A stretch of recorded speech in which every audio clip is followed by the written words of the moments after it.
kuu ya mwaka 2025 ambapo tunaambiwa kwamba Jubilei 2025 na nimependa kuchukua thimu hiyo ya mahujaji wa matumaini na kuiunganisha na kazi ya mikono ya wanadamu kama sababu ya matumaini kwa wanadamu. Kama mwale wa moto tumaini langu linawaka, wimbo wangu ukufikie, chanzo cha uzima usio na mwisho, wenye safari ya maisha na kutumainia, cha uzima usio na mwisho, wenye safari ya maisha na kutumaini. Sasa ni vipi kazi ya wanadamu inakuwa ni matumaini? Tumeimba vizuri kabisa katika wimbo wa Zaburi tukiitikia kwamba kazi ya mikono yangu ufanyaje? Uthibitishe e Bwana. Kazi ya mwanadamu inapothibitishwa na Mwenyezi Mungu ndipo inapokuwa ni chanzo cha matumaini kwa watu wengine. Manake kazi ya mwanadamu inapokuwa imeunganishwa na Mwenyezi Mungu ndipo inapokuwa chanzo cha matumaini kwa mtu mwingine. Na hivyo tunapoadhimisha leo sikukuu hii au adhimisho hili kwa heshima ya wafanyakazi wote, kwa namna nyingine tunamwomba Mwenyezi Mungu aithibitishe kazi hiyo, aikubali kazi hiyo, aibariki kazi hiyo ili iweze kuleta matumaini kwa watu wengine. Kwamba kile anachokifanya mwanadamu kiwe ni matumaini kwa watu wengine. Sasa jiulize, unachokifanya wewe ni matumaini kwa watu wengine? Jiulize. Pale nyumbani, huduma unayoifanya kama mama, huduma unayoifanya kama jirani, kama mwanajumuiya, kama mwanaparokia, kama mwanajamii, mahali popote, mfanya biashara, ofisini, kazi yako inaleta matumaini kwa watu wengine. Je, inapata maana ya kuitwa kazi? Sisi wa Kristo hatufanyi kazi tu.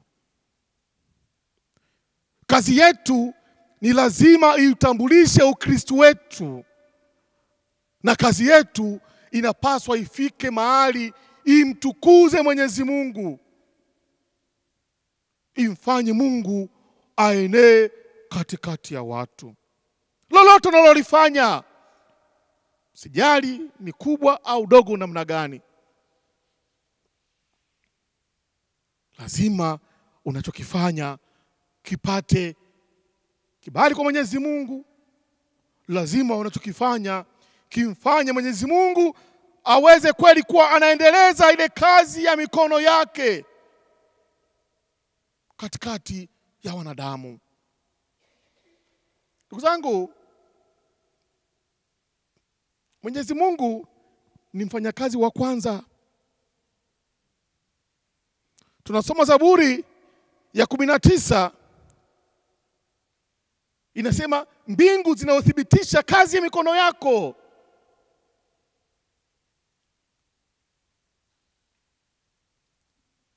Inathibitisha kazi ya mikono yako wewe Mwenyezi Mungu. Uumbaji wote unaonekana ni kazi yake ameifanya. Lakini katika namna ya upendeleo Mwenyezi Mungu akampatia mwanadamu kwanza, akamfananisha na yeye. Tumesikia katika somo la kwanza, akamfanya katika sura na mfano wake, Alafu akamwambia nenda kautawale ulimwengu na kunini na kuuratibisha. Nenda kafanye kazi, kaendelee kufanya ulimwengu niliotengeneza vizuri uende kuwa sawa sawa. Na hapo ndipo tunapoona muunganiko wa kazi yetu na Mwenyezi Mungu. Kwa katika asili yetu tumefanyika katika namna ya Mungu. Tunavyo vinasaba vile vya kimungu. Tunazo zile tabia za kimungu ndani yetu. Baada ya kupokea hali hiyo, baada ya kupokea heshima hiyo, ndipo tukapelekwa sasa, tukapewa kazi sasa, nenda mkafanye kazi. Manake katika namna tuliyoko tukapewa na wajibu wa kutekeleza kazi hiyo ya Mwenyezi Mungu.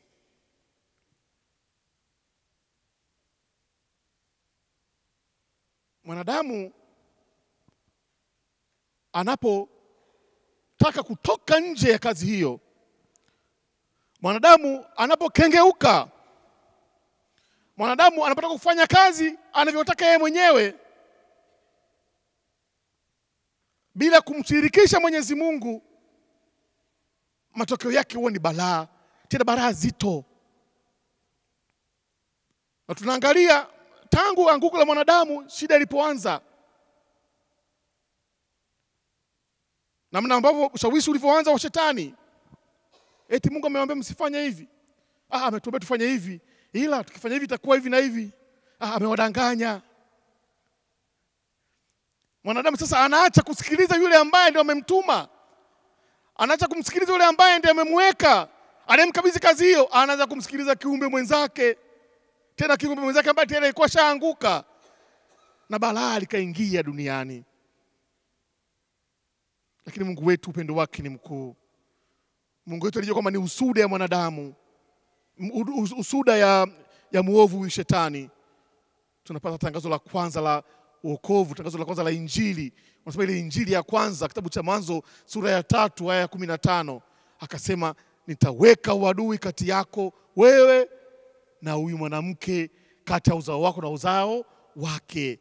Akaanza kumlinda mwanadamu, akamtangazia wokovu, na kilele chake ndicho tunachoadhimisha sasa hivi katika fumbo la Pasaka kupitia Bwana wetu Yesu Kristo. Na Kristo alipokuja duniani aliendelea kuonesha heshima ya hiyo kazi. Hata katikati ya watu walijulikana, tunasikia katika somo la Injili, huyu si mwana wa seremala. Ile ilikuwa ni kama namna ya kumkebei, kwa sababu kama alikuwa ni mtoto wa seremala na alimuona anafanya kazi za seremala, akajua kwamba lazima atarithi kazi za seremala. Sasa wanashangaa mpata wapi hekima ya kuja kuhubiri mambo mengine haya juu. Maana akuwa katika ile klasi ya kuweza kuwa mtu wa kuhubiri na kufanya mambo makubwa kwa anayafanya. Yeye alipaswa kubaki katika ile kazi ya useremala. Inafunua tena vile vile tabia nyingine ya kibinadamu ya kubagua watu, kwamba kazi fulani ni za watu fulani, kazi fulani ni za kundi fulani na si watu wengine wasiostahili. Kwamba si sawa sawa.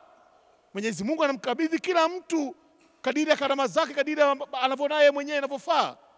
Muhimu kwetu sisi ni kutekeleza katika ukweli, katika uaminifu. Mtume Paulo katika waraka wake kwa Efeso sura ya 4:28 ametoa onyo kwa Efeso, lakini anatoa hata kwetu sisi kwamba kuacha kufanya kazi katika hali ya uovu na kufanya katika hali ya uaminifu na wema kwa Mwenyezi Mungu, na uje kuwa mkarimu kwa watu wengine. Ni onyo lilo zuri kabisa la kutukumbusha wajibu wetu, kukumbusha hadhi yetu sisi kama Wakristo, kukumbusha hadhi yetu sisi kama wanadamu tuliokombolewa kwa damu azizi ya Bwana wetu Yesu Kristo. Ndugu zangu, kazi inatupatia heshima. Kazi inamtukuza Mwenyezi Mungu. Kazi inaendelea kutangaza sifa na utukufu wa Mwenyezi Mungu. Nasi vile vile kila mmoja wetu anaalikwa kupokea kazi anayoifanya katika hali itakayo mleta Mwenyezi Mungu, itakayo mtukuza Mwenyezi Mungu, itakayofanya Mwenyezi Mungu aonekane katikati ya watu wote. Ndugu zangu wapendwa katika Kristo,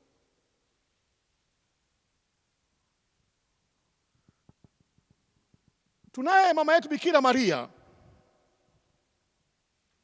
ambaye kwetu sisi ni kielelezo cha mmoja anayefanya kazi yenye matumaini. Na ndio maana wakati mwingine tunaimba kwamba ni mama wa nini? Wa matumaini, si ndio? Tunamuona ni mama. Kwa nini anafanya kazi ya matumaini? Kwa sababu yeye anajua kwamba kazi yoyote iliyo halali ni lazima mwisho wa siku ni lazima kwanza iwe na chanzo chake Mwenyezi Mungu, na mwisho wa siku imuinue Mwenyezi Mungu. Lazima mlete Mwenyezi Mungu katikati wa watu, lazima iwezeshwe na Mungu mwenyewe. Hata katika mazingira ambayo pengine yanakuwa ni magumu yaeleweki, bado anatafuta kwanza ni nini kilicho mapenzi ya Mwenyezi Mungu. Kwa sababu anajua kwamba huko ndipo pana tumaini lililo la ukweli. Kuna tumaini ambalo haliadai, tofauti na tumaini la ulimwengu. Ndio mama ambaye tumemuomba kwa namna pekee leo hii. Ndiye mama ambaye tunaomba leo hii tumkabidhi taifa letu la Tanzania mahali hapa, ili kwamba tuweze kutambua kwamba utendaji wetu wowote ule umlete Mwenyezi Mungu katikati ya watu, ulete faraja ya Mungu katikati ya watu. Katika Injili ya Yohane sura ya 2, mama yetu Maria anaonesha jinsi anavyoleta matumaini katikati ya watu. Kwenye harusi ile ya Kana, matumaini yalipotea, sherehe ilikuwa shavurugika tayari. Hawana divai. Si ndio? Hawana nini? Divai. Anamwambia mwanae, na mwanae anamjibu, mama, una nini mimi nawe? Yeye anaogeukia moja kwa moja wale watu, anaambia kwamba atakalo waambia, kwamba mkiyatii maneno yake, mkiifuata njia yake, tumaini linarudi. Tumaini linafanyaje? Linarudi. Kwamba hakuna njia nyingine yoyote ile.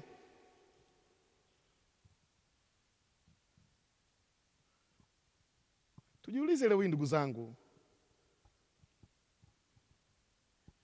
hivi tunaweza tukaibadilisha njia ya Mungu kwa matakwa yetu si binafsi?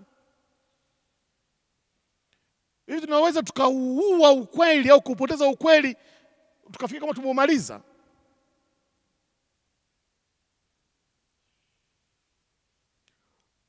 Tunaloambiwa kupitia maandiko matakatifu, tunaloambiwa kupitia mafundisho mbalimbali ndani ya kanisa na viongozi wetu, ni maneno yale yale kama mama Bikira Maria alikuwa anawaelekeza wale watumishi, atakalo waambia nini, fanyeni.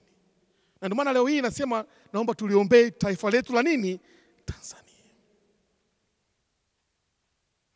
So tunaelekea sasa katika mazingira ambayo kwamba hatutaki kusikiliza maagizo ya Mwenyezi Mungu yanayosemwa na viongozi wa dini. Tumefika hapo sasa na tunashuhudia, na pengine yaliyotokea karibuni yanaweza kuhusika huko,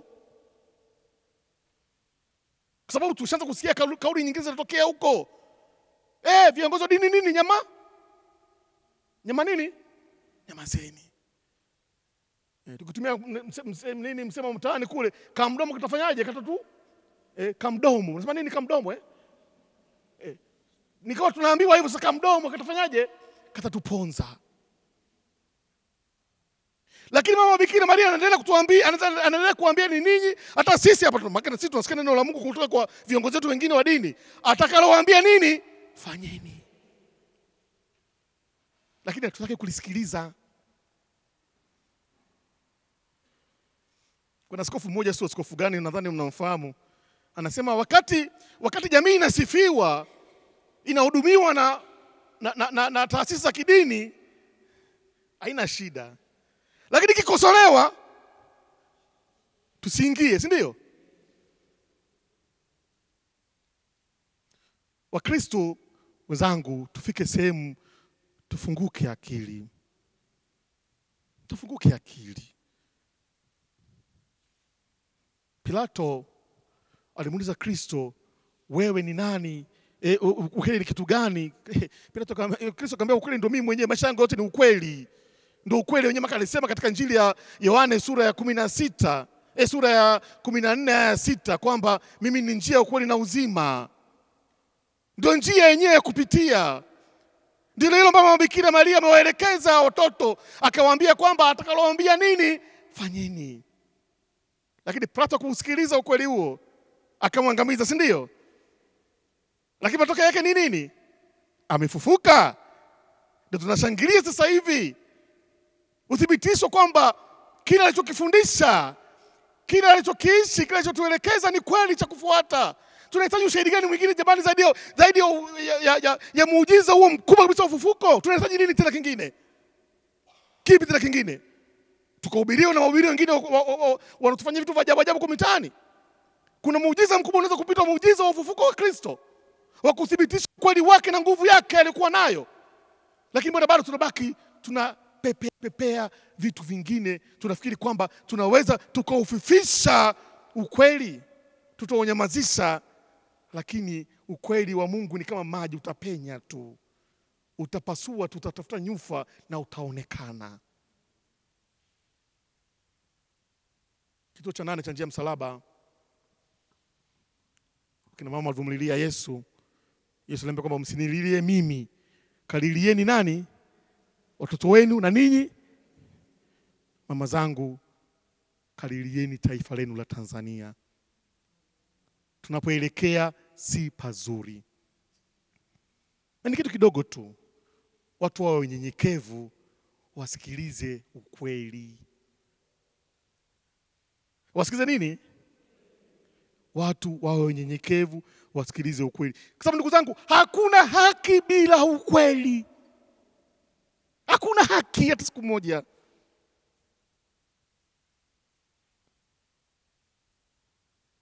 Na kama hakuna haki, manake hakuna amani.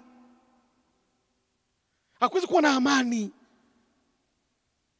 Hata Kristo mwenyewe alipotokea mitume wake na kuwapa zawadi ya amani, tukumbuka sura ile ya 14 aliambia kama amani nawapa mimi, si kama nawapa ulimwengu. Amani ulimwengu ni kama basi utulivu, utakuwa na megombano. Hapana. Amani ya kweli ni utawala wa Mungu katikati ya watu. Utawala wa ukweli katikati ya watu.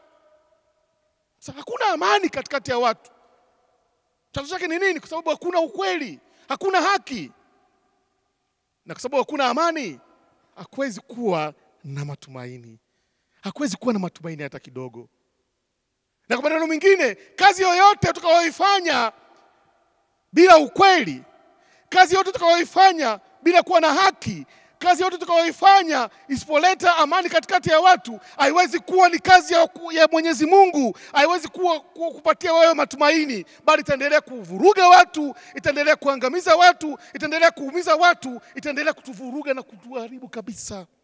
Na hiyo isiwe kazi yetu sisi tulio wa Kristo, isiwe kazi yetu sisi ambao ni wana wa ufufuko. Tuende tukawapatie watu amani ya Kristo. Tuende tukawaunganishe watu. Tuende tukawaoneshe watu Mwenyezi Mungu. Tuende tukawafanyie watu kazi inayomtukuza Mwenyezi Mungu. Ili kweli kazi ya mikono yetu Mwenyezi Mungu aithibitishe. Tuombee taifa letu, tujiombee sisi wenyewe, tuombee kubaki katika ukweli, tuombee wale walio kwenye madaraka na mahali pengine popote pale, wawe na unyenyekevu, wasikilize wanachoambiwa, wakifanyie kazi, na si vitisho na mambo mengine ambayo hayafai yanayoendelea kuonekana katikati ya watu.